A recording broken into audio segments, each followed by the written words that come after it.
L'emmêlement est un des piliers importants, tout simplement parce qu'on va tolérer, on va même pleinement accepter et embrasser dans la méthode à la folie le fait que nos cheveux sont toujours un peu entremêlés. Le fait qu'à tout instant, à moins qu'on se soit temporairement lissé les cheveux au fer, on ne peut pas passer la main dans les cheveux. Si je mets le doigt ici à ma racine, je ne peux pas aller bien loin. Je suis coincée ici. Et c'est normal. Et d'ailleurs, ça ne veut pas dire que mes cheveux sont emmêlés. Mes cheveux ne sont pas emmêlés. Ils sont entremêlés. Imaginez ce cheveu en spirale. On est proche d'un état d'emmêlement quand la spirale est compactée comme ça.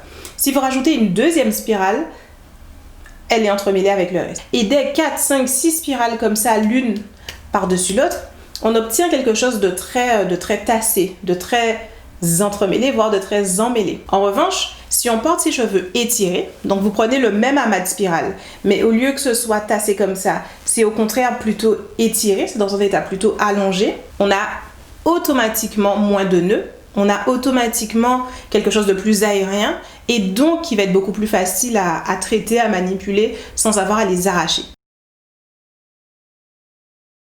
Le troisième pilier de la méthode à la folie, c'est la nutrition. Dans la méthode à la folie, on calcule un score capillaire. À partir de ce score capillaire, on détermine un calendrier de soins très spécifique. Beaucoup de critères rentrent en compte pour déterminer exactement les soins et les nutriments qui devront être donnés à chaque chevelure.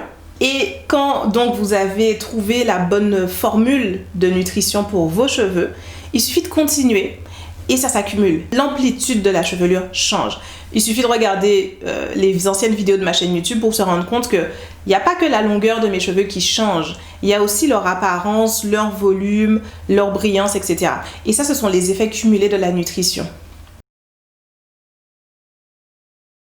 On a été élevé avec des mères qui elles-mêmes ne savaient pas correctement s'occuper des cheveux crépus et donc on a juste un héritage de mauvais gestes. Mais en réalité, donc, il existe une bonne façon de manipuler des cheveux crépus qui ne va pas systématiquement engendrer tous ces cheveux cassés. C'est le premier point sur la manipulation.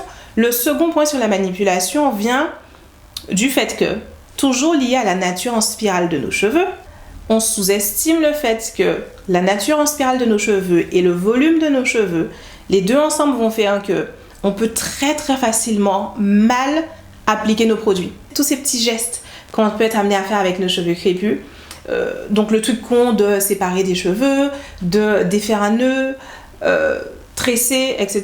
Ce sont des éléments où nos doigts sont amenés à être dans nos cheveux de façon minutieuse, c'est-à-dire ça implique une dizaine de brins de cheveux tout au plus. On casse beaucoup de cheveux dans ces moments-là, énormément de cheveux dans ces moments-là. Il faut qu'on apprenne tous ensemble, collectivement, à manipuler correctement le cheveu crépus.